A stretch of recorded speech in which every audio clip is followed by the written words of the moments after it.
Welcome, everyone, to the 5 pitfalls of Oracle licensing and support. First, we want to say that Oracle produces great ERP systems. They do. But we're here to look at some of the pitfalls in specific areas around licensing and support.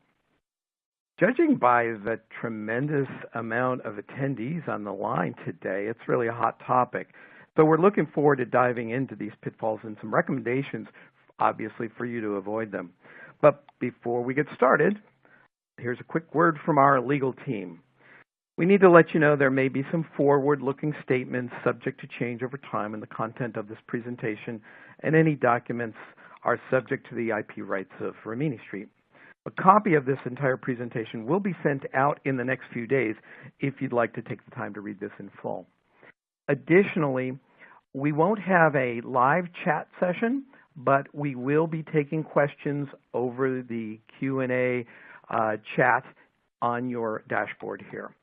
Additionally, you will see some downloading or links to materials that you may want to look at after this presentation. But getting started here, my name is Dan Ashton, and I'm Senior Director of Product Marketing with Rimini Street. Licensing and maintenance strategies is a hot topic, and it's evidenced by the number of attendees on today's webinar. Speaking with me today is Craig Garante, the CEO and founder of Palisade Compliance. Craig, tell us a little bit about your background. Sure, and thanks, Dan, for having me on this call. I appreciate that. As Dan mentioned, I'm the CEO and founder for Palisade Compliance. We've been in business now for about 7 years, helping customers with their Oracle licensing and contracting challenges. Before that, I actually worked at Oracle for 16 years. I was there from 1995 until 2011, and I ran their entire global contracts and business practices organization. Great background, Craig. So before we get started, let's kick off with some of your hot buttons on this topic. So we have a poll that we would like you to choose from 2 of your top licensing and maintenance challenges with Oracle. Licensing database in the cloud, providers like Azure or Amazon. Contracts and licensing terms that are unclear. A great example is virtualization. Licensing contracts that are too expensive. The cost of maintenance or support is extremely high. Audits and compliance worries, as well as pressure to upgrade just to maintain the support level that you're at, or exiting a EULA, an unlimited license agreement with Oracle. So if folks could choose 2 of the items that are most critical for you to address in today's topic, we're going to close this in a couple of seconds. So make your choices. Submit the answers on the bottom right-hand corner there, and we're going to close out the poll and see what we've got. All right. So, wow, there's quite a few varieties of elements that people are interested in all across the board here. So our number 1 looks to be audit and compliance worries, followed by licensing database in the cloud, and not too far behind, tied for 3rd, is the cost of maintenance and support being high. Contracts and licensing terms are unclear.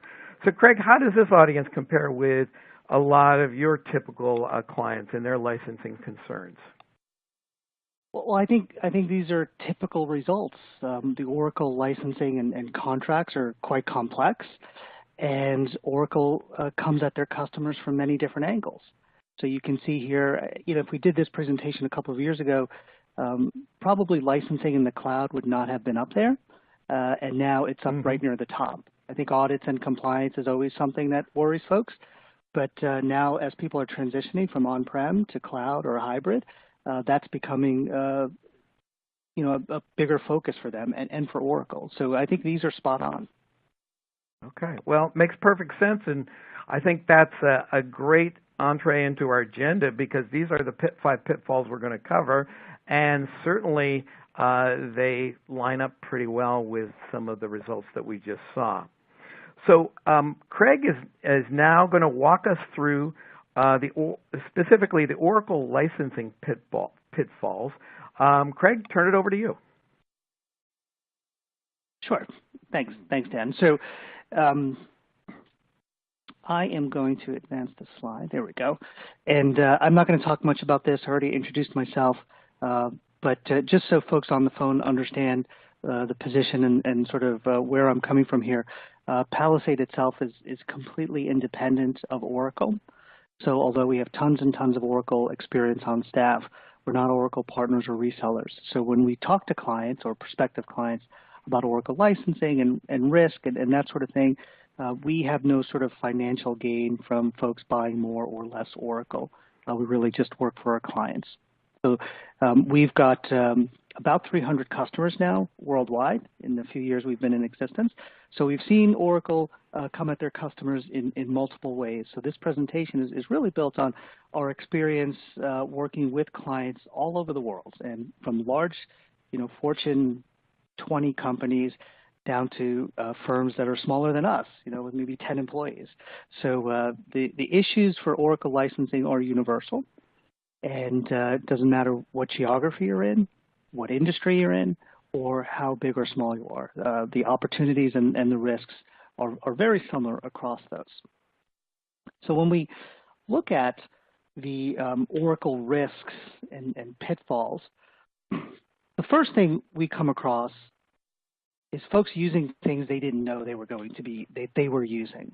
And there's lots and lots of ways that this could happen, but to sort of give you some background here, many software companies and cloud companies now too, when they provision their software or give you access to it, they're only giving you access to those things that you bought, right? So many companies, when you want to use their stuff, you get a license key or a code that unlocks the functionality or the number of users that you're allowed to use.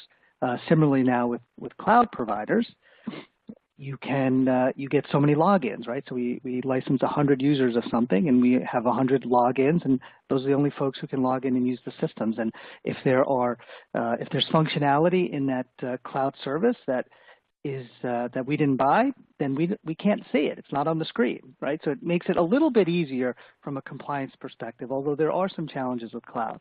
But with Oracle on-prem, there really are no restrictions in the technical accessibility of products and features and functions. And what I mean by that is, if you're an Oracle customer, you can go onto the Oracle EPD site, the Electronic Product Delivery site, and you can download almost everything. You can download every database feature and function. You can download all of their EBS, their PeopleSoft, their Siebel. You can download everything, and you can start using it, technically.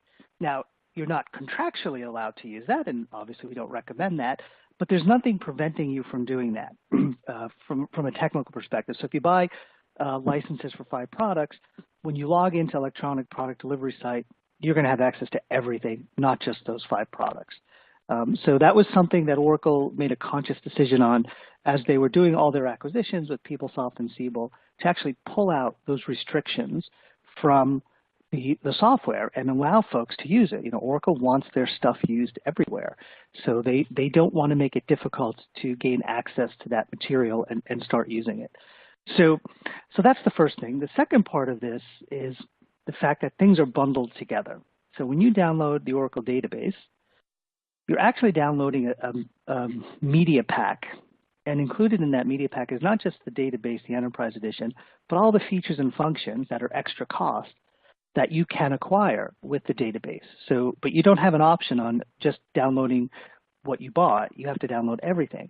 And it gets a little scarier from there. When you install the Oracle database, those extra cost features and functions are installed automatically with it. So again, you don't get the option of not installing certain things. And to make it a little worse, at times when you install this stuff, it's automatically also turned on. So it's up to you to sort of proactively go in and turn things off. So you can imagine that. So there's a DBA who's responsible for implementing the software, and they go in and they download this media pack and they install it. they've never read the contract. They don't know what specific features and functions they're licensed for typically. So it's very, very easy to install things and turn things on that you're not licensed for. The other part of this is there are features and functions in various Oracle products that you can use without even knowing you're using it, right? So it's not like you have to specifically install advanced compression option, to use an example, to have use of that software. And what I mean by that is you're not hitting a button saying, please install advanced compression option. What you're doing is someone needs to migrate a database from one server to another, and they want to make sure that migration happens quickly, so they compress the data. And the system will ask you, do you want to compress this, and I'm paraphrasing here, to make it faster to go from here to there. And of course you say, yes, I want it to go faster, not knowing that that was a licensable event in Oracle's mind. So all these things together, the access to the unfettered access to software, no license keys or codes, things being installed and turned on automatically, are all things that, we call them the known unknowns. When we go in and we talk to a client and we do an independent audit of their usage, we know that clients often turn things on and they're unaware of it. So, exactly what those products are and where they've turned them on, that's the unknown. And then once you sort of do your independent audit or your self-audit and you find evidence of usage here and there, then there becomes a question of, what do you do with that? Because there's sometimes where you accidentally use a feature or function or turn something on and it's a one-time thing, and you could clearly see evidence that, hey, this happened 4 years ago, we've never used it again. But other times, and that evidence, it remains though, right? So if Oracle were to come in and audit you, they would look at that and go, hey, you used this 4 years ago, you actually turned it on, you have to buy that license and now give me 4 years of maintenance on top of that. So that's, Oracle throws all these fees in front of you when they're doing an audit, not so much just to get you to give them a lot of money for that product, but maybe to get you to buy other stuff like cloud services, or it used to be Exadata, now it's cloud. So this usage of products and features and functions that you were unaware of is clearly sort of the number one issue we see when we're doing audits of customers. The other thing to be aware of here, and I bring it up because we're on with our friends from Rimini, is that Oracle will also take your support calls, even though you don't have licenses for products, right? So when you are under Oracle support, if you call in and a DBA asks a question on advanced compression option again, Oracle will answer that question or attempt to answer that question to whatever degree of success they will do that. But they'll also take note. They're writing it down and saying, hey, these guys don't have a license for this product. And where do you think that information is going? So it's actually, a little risky sometimes when customers are calling into Oracle for maintenance. Now, of course, we've got compliance in our name. So we want to make sure all of our customers are 100% in compliance.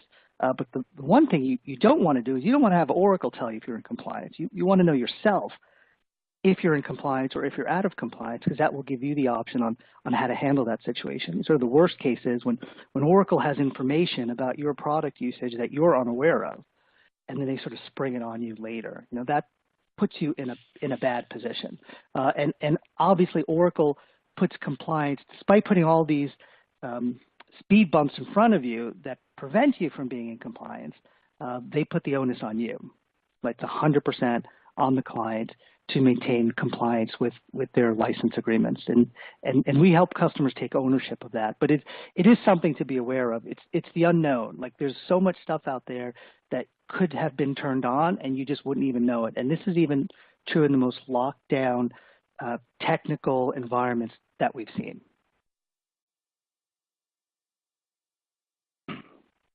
So another big issue that we come across is virtualization. And there is a lot of gray area around virtualization. And I think if you did a web search and you looked for Oracle licensing policies in the VMware environments or an OVM environment, or hard partitioning and soft partitioning, you will come up with a lot of different responses. And some people say it's okay to use VMware for Oracle licensing. Some people say it won't be okay. So this presents a lot of problems because we are seeing, Palisade is seeing, many customers relying on this internet advice, and then they get hit with an Oracle audit, and Oracle says, well, that's great what that other company said about our licensing, but that's not what we say about our licensing. So it's really important to understand the source of information around your virtualization. So, the first question we always get asked is, are you allowed to use Oracle in a virtualized environment? We always say, yes, absolutely, you're allowed to use it in a virtualized environment. That could be on-prem virtualization. It could be in the cloud. Go for it.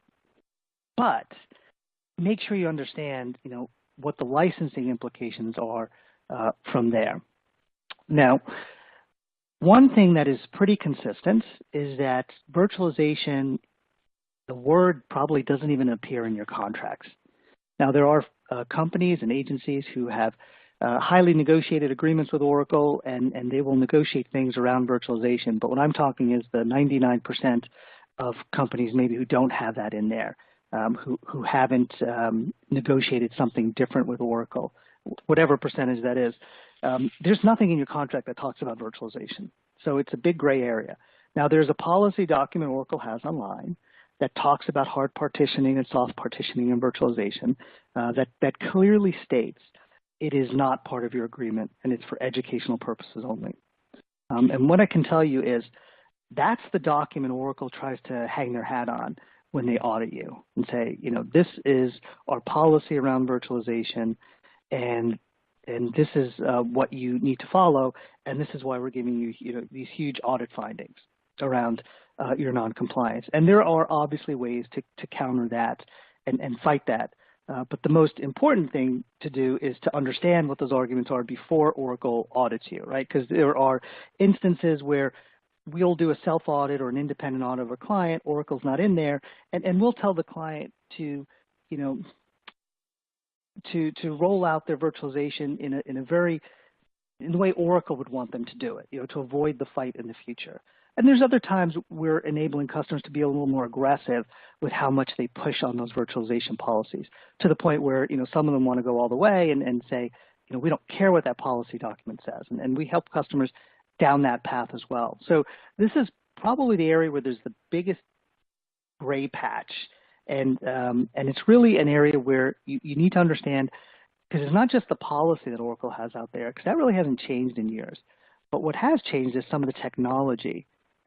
If we focus on VMware for a second, 5.1, 5.3, 5.5, now 6.0, although that policy document hasn't changed, Oracle interprets that policy document in light of the technology you're using. So your position with licensing will be impacted by which version of which technology you're using, and how you have things clustered, and how you do shared storage, and all this stuff. So there's so many different factors in here, but it is something to be very careful about. And if you have a virtualized environment, you really do want to know what Oracle's going to say. And again, I highly, without naming names, I would just say I would be highly suspect of taking advice from another company that is either not an Oracle expert or in that field, that they're trying to sell you some other product, right? You always want to make sure your advisor is sort of not in that position where they've got a conflict of interest, because often you'll be caught in the middle of that, and it's not a position that you want to be in.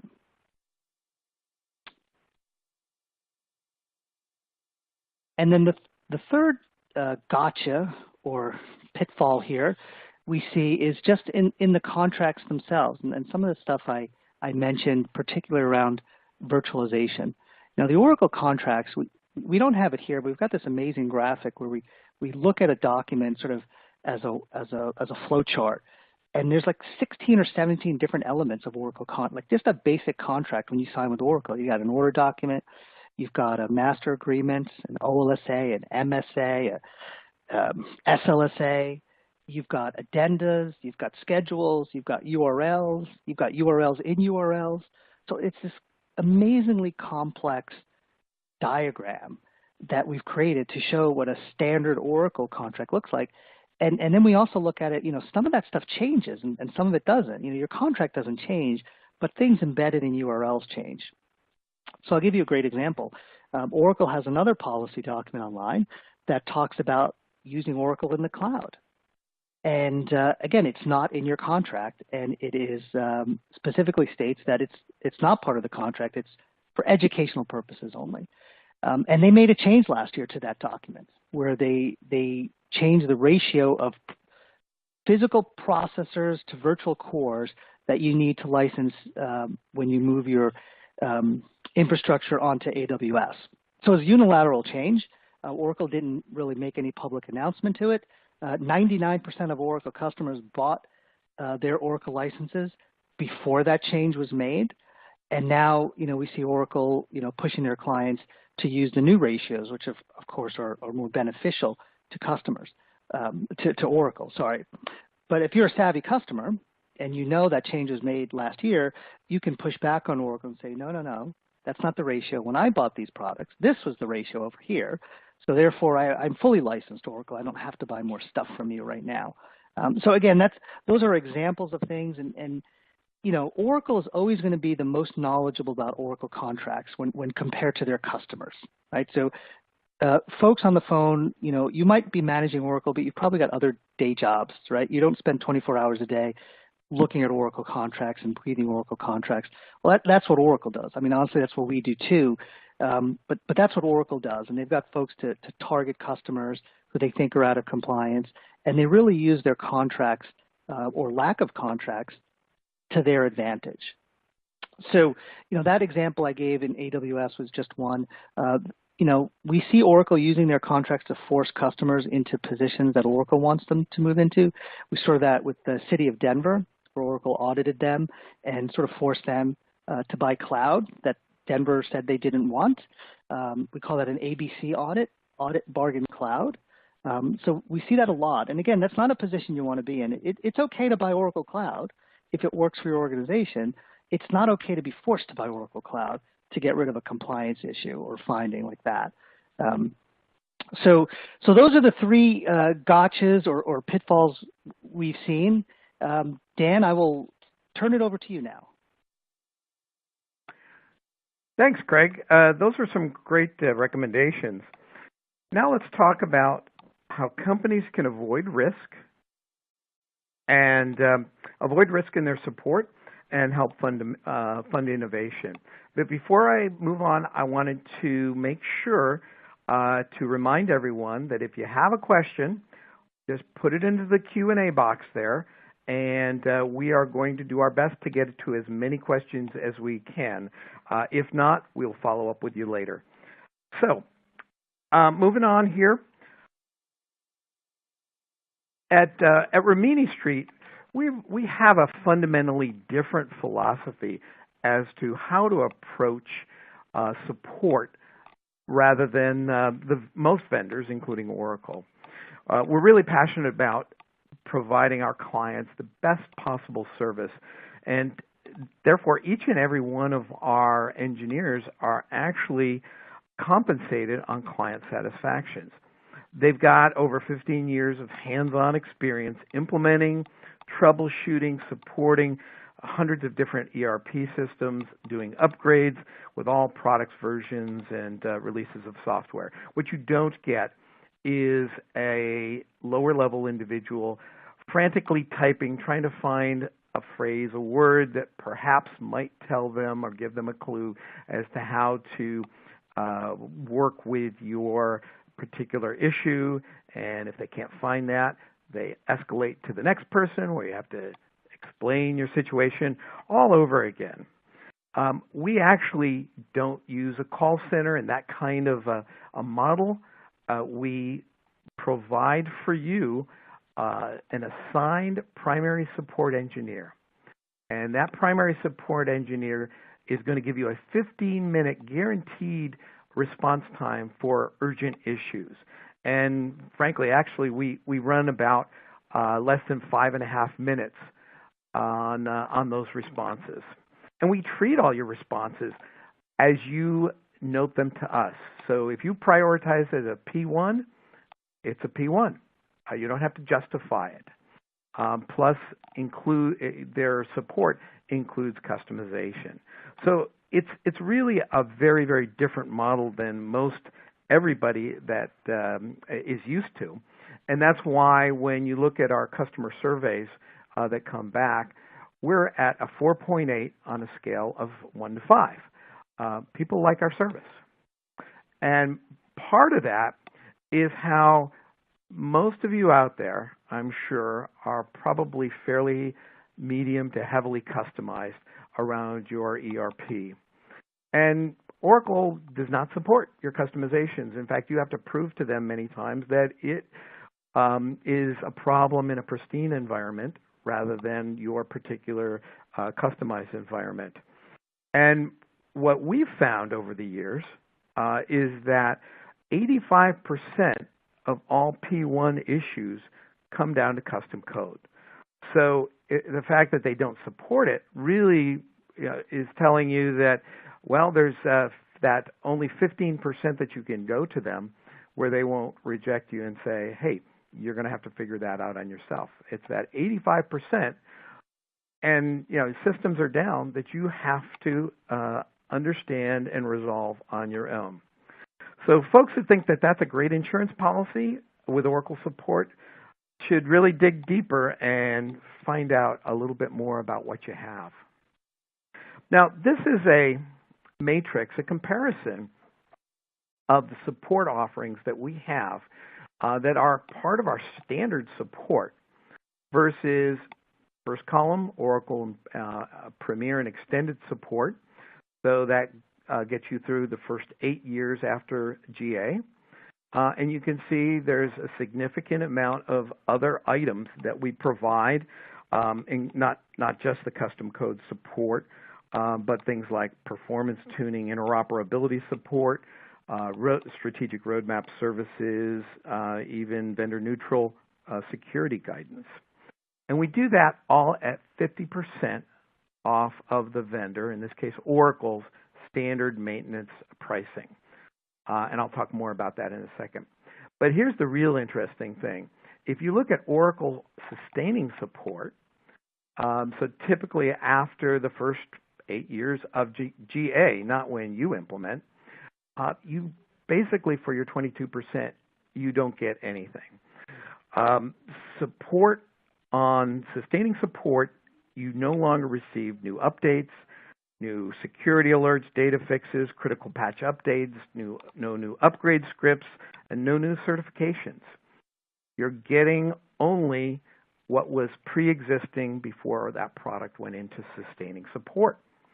So most of you are paying a lot of money if you're on sustaining support or about to enter, depending on what product, what release you're on, for not much. So what happens is that puts your organization at risk, not just for your operations, but your future. And I'm going to talk a little bit about how that maintenance cost can stifle your productivity and as well as the innovation. So if you look at what Gartner has done in terms of analyzing IT budgets, they have recently come out with this stats for 2018 that says 90% of an IT budget goes, or maintenance cost, IT budget goes to ongoing operations and enhancements. Only 10% is left over for truly strategic business transformation initiatives, things that are going to move the needle for your business. And that number keeps going up. In fact, it was 87% in 2015, 89% in 2016 and 2017, and now for 2018, it's 90%. Kind of scary. So what you really are stuck with, most organizations, is you've got a great list of innovation, things that you want to do to help the business, and yet you don't have the funding nor the resources typically to take market share from your competitors, increase revenue, whatever that business objective is that your CEO and your board has noted. So what are you going to do about that? what we have determined through a study that's been validated by Nucleus Research based on over 70 Rimini Street clients that look at ROI, they first look at the maintenance as the top line. Now, we talked about the fact that Rimini Street cuts the maintenance cost in half. So if you're paying $2 million with Oracle, it's immediately $1 million. But there are additional costs that aren't very visible, below the waterline in the iceberg, that are going to cost you, and you're paying for it whether you realize it or not. The first is forced upgrades. So 73%, according to an Oracle user group, said that they're upgrading simply to maintain support. There's no real business benefit, no new ROI, no real ROI associated with that forced upgrade. And so if you're doing a couple of those every 10 years, that annualizes, and these are rough numbers based on somebody maybe paying about $2 million per year in maintenance, to about $800,000. Customization support. We touched on this earlier. You've got to have either internal resources or external resources that are focused on providing support for those customizations. I'm not talking about writing code, just simple break fix, because Oracle does not provide that. That's estimated, again, on this size of a company, to be somewhere around the $600,000 a year mark. A couple of, it would be about 4 FTEs fully loaded. And then there's self-support.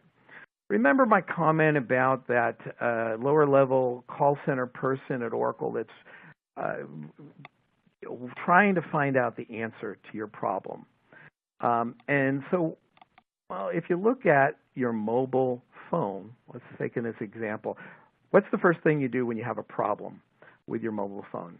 You don't call AT&T or Verizon or T-Mobile because you don't want to deal with a hassle. You Google it, and you try to fix it yourself. And then eventually you may end up calling the vendor. Well, you guys know that it's the same way with ERP support. A lot of people are trying to figure it out on their own because they don't want to deal with the hassles, the labyrinth of vendor support. So that's another additional cost that is absolutely, again, whether it's internal or external, is associated. Plus, all of these patches that you get from vendors, and Oracle in particular, typically contain tens or even hundreds of patches. They're not one patch, it's a bundle. And so you have to do the regression testing.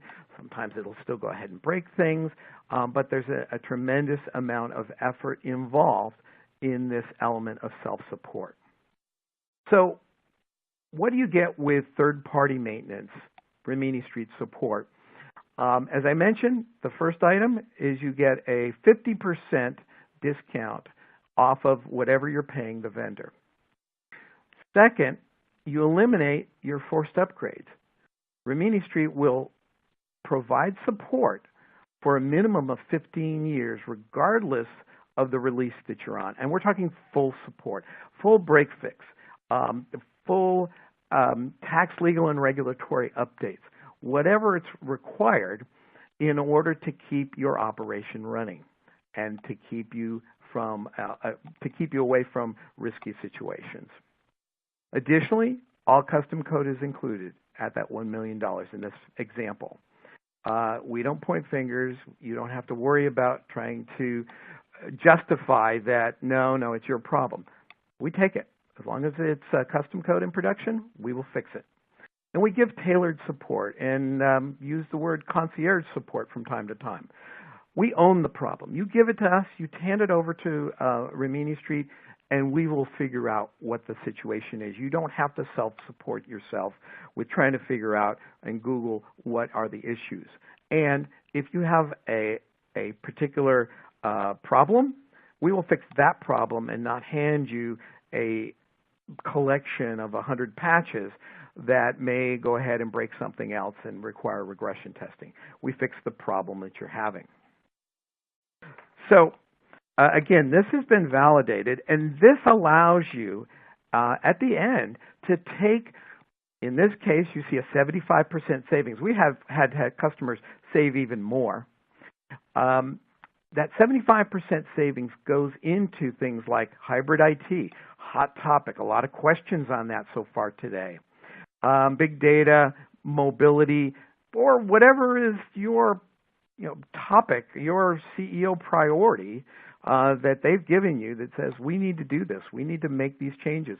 So getting to those strategic initiatives, we free up funds to do that, but additionally, it's important to understand that we free up resources, individuals that were doing this work.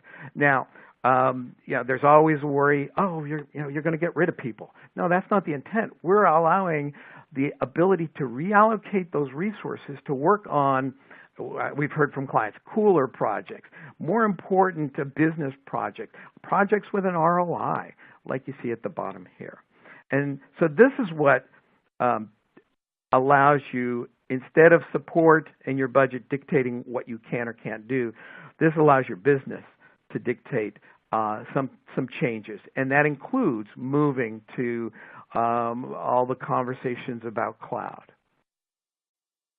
Now, I want to give you one example here real quick. BDP International is a $2 billion logistics company, operations around the globe. I'm not going to touch on every single point here, but it's a great story. It's a great story because they had issues with having instances in production, plus some non-production instances where things got a little bit sticky when they were trying to do some performance tuning, and during that process they uncovered a lot of development and test instances that they weren't aware of, and that resulted in a significant cost increase from Oracle, to Craig's earlier point. So they settled that and really kind of had a awakening in this process, saying, hey, we need to do something different. We can't be at the, spending all this money at the whims of what the vendor wanted and when they wanted it, in terms of both upgrades and the costs associated with it. So they engaged with the Rimini Street to look at their options. So they saved over $500,000 on their annual maintenance fees right off the bat. And what they did was they got not only the funds, but they got faster, more responsive support than they had received, because now they had a primary support engineer who took care of their problems. Now, here's the really cool part, is they actually took and moved their different resources to work on some very important projects, as well as they were able to fund this to leverage other database platforms so they could speed development and reduce overall costs. They leveraged the cloud and other lighter database platforms like Postgres, MySQL, that were more nimble and more cost-effective at enabling rapid development. That allowed BDP to really move the needle for their organization and attract new customers. Specifically, they focused on expanding their BDP Smart Suite to better communicate logistics data, and they also launched a new mobile version of this BDP Smart Suite. Things they couldn't have done had they not had moved to Rimini Street to free up their funds and free up their resources. The team's now focusing on some other specific IT projects that have to do with virtualization and data center consolidation. Now, the DBAs, and I know there's some of you on the call here, weren't originally fans of the switch. They saw Rimini Street as competition for their jobs. But what ended up happening is that they were able to leverage Rimini Street support to help build, free them up and build cool new applications. Plus, they learned new skills working with the other databases, which actually made them more important both at BDP and in the marketplace in general.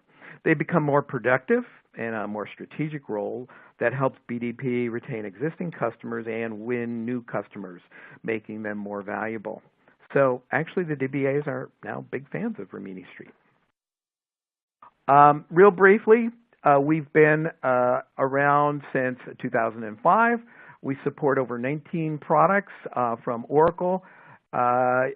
SAP, IBM, DB2, SQL Server, as well as SAP, including the SAP line of databases, Sybase and HANA database. So you can see here a little bit about what we've done and where we've come from. In fact, we just went public a few months ago, back in October, end of last year. So to wrap up this conversation and get to some of your questions, let's review and take a look at some of these pitfalls that you want to be considering. So, Craig, you want to walk us through the first couple that we have here? Sure thing. Sorry. When we talk about pitfalls here, we talked about using the known unknowns, knowing that Oracle makes it easy to use their stuff, but not knowing if you've accidentally turned things on. So that's number one on our list. Number two is virtualization, and it's okay to virtualize your Oracle, but it's important to understand what Oracle's position would be and how to counteract that. And then the third one is just surprises in your contracts, or things that you thought were in your contracts that just aren't in there. Again, pointing to things like virtualization, cloud usage, all those sorts of things, which are front and center on everyone's mind when we talk about IT transformation. Okay, great. Now, from the support standpoint, we know, and this is particularly an issue around databases, but there's not always an understanding of what is fully supported by Oracle and what isn't. And I mentioned databases because, all right, you might have a couple of different, maybe up to 3 we see occasionally, ERP instances where they're on different releases. But you might have thousands of database instances.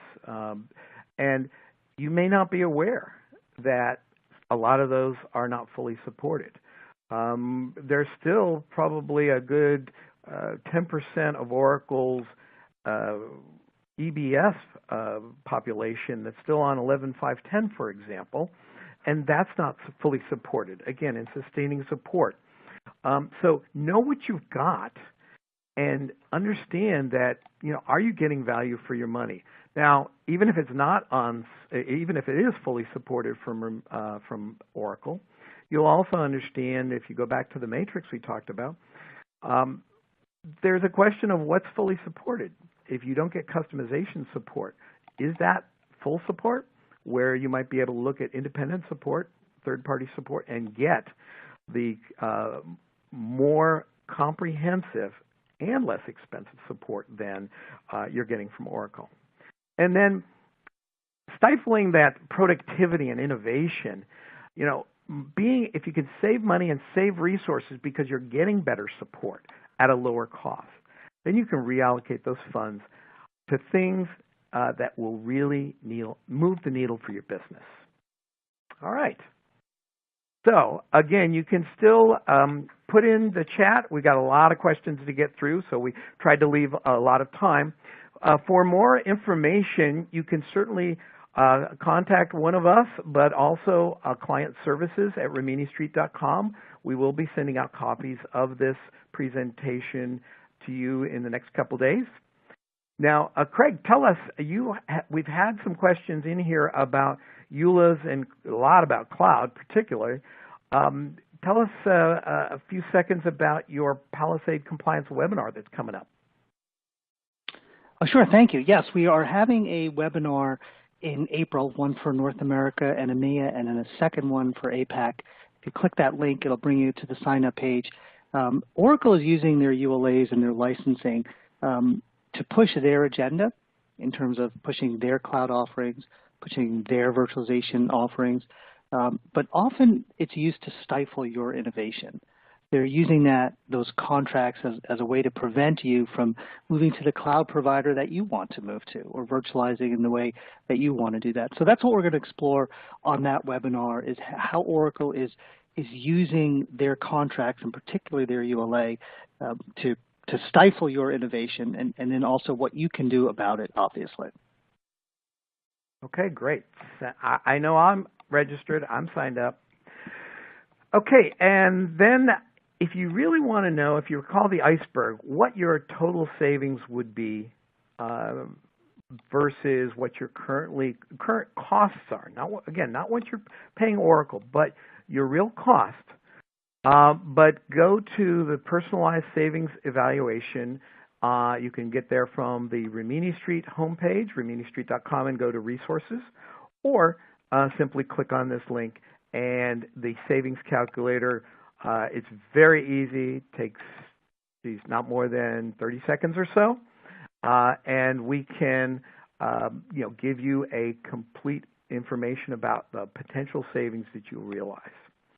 So with that, I think it's time to move into answering some of the, a lot of questions. So again, if we don't get back to everybody, we will work to follow up with you directly. So Craig, I'm going to start this off here with a question from Gabriel. Concurrent device licenses. How does Oracle measure concurrency or usage during audits? Good question. We don't often see concurrency still in possession by Oracle customers. First, let me say Oracle doesn't like concurrent licenses. So if you have concurrent licenses, it's going to be really important that you know how to defend them, because those are very valuable licenses for customers to have. So if you've got concurrency, you want to keep it. You don't want to migrate on to processor base or named user base. And the reason is simply it is very hard to measure. It's very hard for Oracle to measure these things.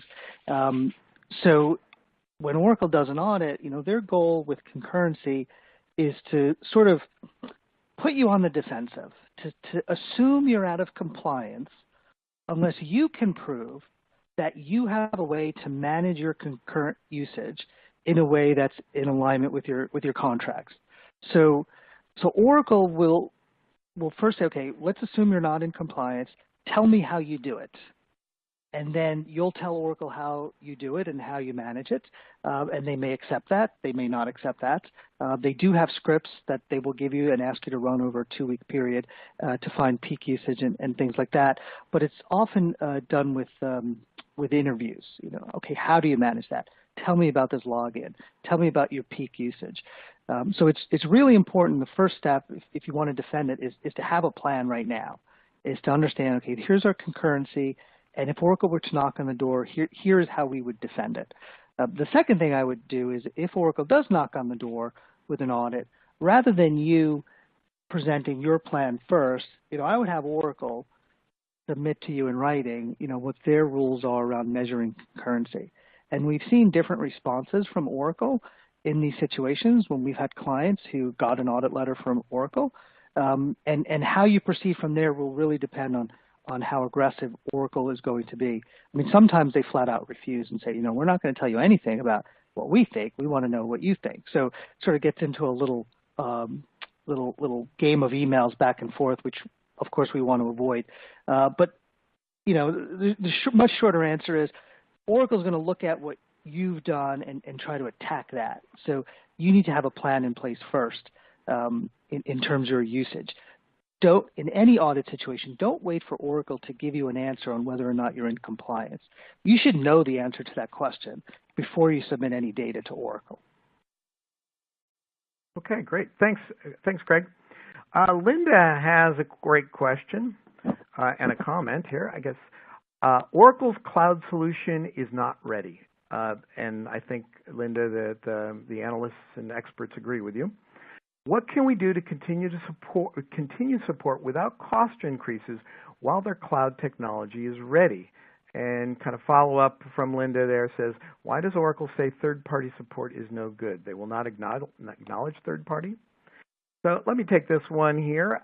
Linda, first of all, Rimini Street, that is a strong pillar of what we do for customers right now who are moving to the cloud, is being able to not only support a transition or a hybrid, so perhaps you want to add a module, dip your toe in the water a little bit, but we can not only decrease your costs, for your existing system, but we can also open up and free up that funding and those resources to work on maybe a hybrid transition, to work on that plan and actually pay for a transition to your cloud.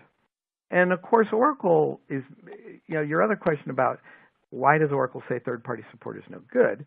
And they don't say, I will say this, that they do acknowledge that it is perfectly legitimate and legal.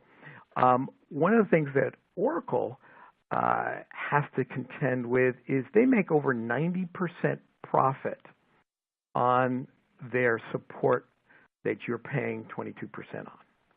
90% profit, and when when a client moves to Rimini Street, they're losing potentially a significant amount of dollars. They have lost a lot every year, and so we are a competitor with them in that regard. So they don't like us because we're taking the golden goose with the golden eggs, and the fact that customers do tend to come to us for a lower cost, but they stay for the service. And I guess I want to really emphasize that. It may appeal to you to have a lower cost, and we certainly acknowledge that as a great motivator. But if you'd also like better, more comprehensive service, better responsiveness, then that's another huge reason to be able to move over to third-party support. Okay, so I have... So Dan, excuse me, can I just jump in on top of that for 1 second? Please. Yeah, so, I came from Oracle. I was there for 15 years, and then when I left, started Palisade. And, I mean, this goes back to 2011 and 2012. I did not have that many potential customers coming to me asking me about third-party support. And the few that did, I gave the Oracle opinion. You got to be careful. You got to do this. You got to do that. But I had to get educated, right? So I had this sort of Oracle view of the world, but I had to learn. And it's our customers, brought us together with Rimini Street. So I had to learn about their services and their offerings. And now we've got so many clients who have made that transition and honestly love it. And they don't go back. We've got stories I could tell you. If we were at a bar having a beer, I could tell you some stories, but about the quality of support when you compare one to the other. But it's really important, I think, for folks to get educated because, as Dan, as you mentioned, it's 94% margin for Oracle. Anything that takes away from that, is a direct hit on their bottom line. But I know personally, I have, my views have evolved as I've learned. So I think the more you get educated about what Rimini Street is doing, the more comfort you have in their service offerings. And on top of that, you back to the 94%. It doesn't even go to current products. It goes, most of that goes into the cloud and new products that you're going to have to buy again. It's not an upgrade and move towards. And it's not about new features and enhancements in your existing products. Thanks, Craig. Now, Cynthia and Michael have pretty much the same question here. So do you find that Oracle customers who move their support to Rimini get audited more than those who that pay Oracle for support? And Michael adds to that, I've heard interruption in revenue stream can trigger an audit. So I can say unequivocally that there's no change in your audit risk by moving to Rimini. You are not more likely, nor are you less likely to be audited. And I'll explain really briefly, why that is. When a client moves to Rimini Street, it impacts Oracle's maintenance revenue, obviously. Oracle maintenance sales reps are not the ones who call in the audit police. They have no audit powers at Oracle. They can't say, go audit this customer. That is the license and cloud teams. So I think it is true that if you're moving away from Oracle products, you're moving to SAP, you're moving to Salesforce, and you're still using those Oracle products, things like that will increase your audit risk. There's lots of other stuff, mergers and acquisitions, not having bought stuff from Oracle in a while, a sales rep who's not meeting their quota.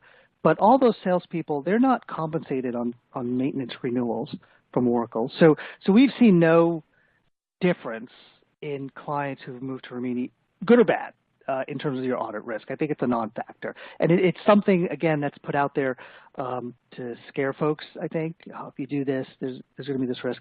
We just haven't seen it. Okay, great. Thanks, Craig. And Yukiko asks, how can I minimize the 3% annual support fee increase? Craig, any thoughts? I've got some thoughts, but I thought I'll let you go first. Well, you can move to Rimini Street. Right? Okay, and then now you you're stole not going to be my line. subject.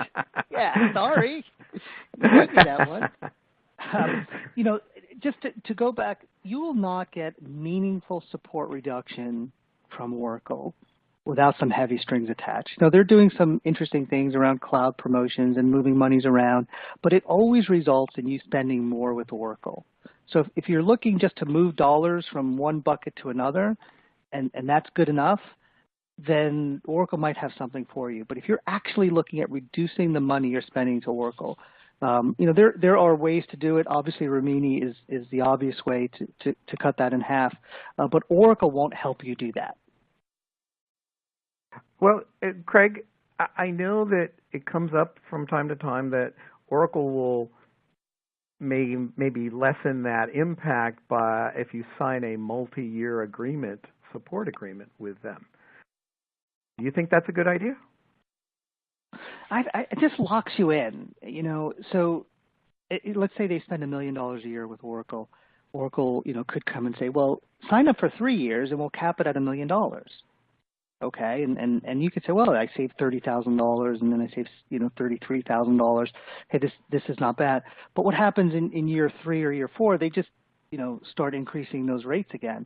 The other thing they'll often do is when you sign up for those multi-year agreements, they'll try to bring in more support dollars. They've got interesting policies around repricing and matching support and those types of things. And the more you have bundled under one support contract with Oracle, the less freedom you have. So it's sort of this balancing act. Yeah, you might be able to save that 2 or 3% for a year or two, but now you're even further locked in to using Oracles. Now you've taken your database and your EBS and combined them together, so now you've got more lock-in. So Oracle will cut around the edges, not in a meaningful way, and even when they do it, there's always a string attached, right? And again, listen, and I was there for so many years. It was a great business for them, right? And it still is. It's highly profitable, mostly because customers can't get out of it, because they've tied them into these contracts. So you just want to be really careful when you agree to one of those multi-year contracts. There's not the fine print there that's going to lock you in later. Okay, and lock-in means you also can't move to third-party support either. We're out of time, but I love these questions, and we have so many of them. I'm going to ask one more for you, if you don't mind, Craig, and anybody else who wants to stay on the line. Makarand, and I know this may be a big topic, but maybe you can give a quick answer around what are the differences to be concerned about in licensing on-premise versus cloud solutions? We could have a whole webinar on that one. I know. What's maybe better is where can we go to find out this information? Well, you can go. We've got some white papers on our website. We've got our seminar that we're having when we're talking about cloud licensing. But cloud licensing is not making things easier, only because most companies are in a hybrid where they've got on-prem and they've got cloud. The other thing with cloud is, let's talk about Oracle since that's where the focus is. When you're in Oracle's cloud, they already have your data, and they put in those cloud contracts that they can use your data for audit purposes, for license management purposes. So today, when you're on-prem and Oracle wants to audit you, they have to send you a letter, you've got to run scripts, you've got to give Oracle data, and there's some back and forth. Tomorrow, if you're in Oracle's cloud, infrastructure as a service, they run the scripts and they give you a report, and then you find out, right? So you just want to be really careful Again, not to say don't move to cloud or don't move to Oracle's cloud, but you just want to know the fine print and you want to know the restrictions. Cloud is adding another layer of complexity that folks have to manage them. Mm-hmm. Yeah, okay, great. I will make one quick comment. First of all, thank you everyone for attending. Rimini Street also has a license advisory services that serves as kind of a liaison between Palisade Compliance for some quick questions that people may have that are our clients, and then refers to the more complicated ones to Palisade. So we love to get your questions. We really strive very hard to provide the kind of support and trusted advisor for our clients. So with that, thank you all again. We appreciate your time. Craig, really a terrific conversation, and love doing these with you. Thank you, Dan. Thanks, everybody.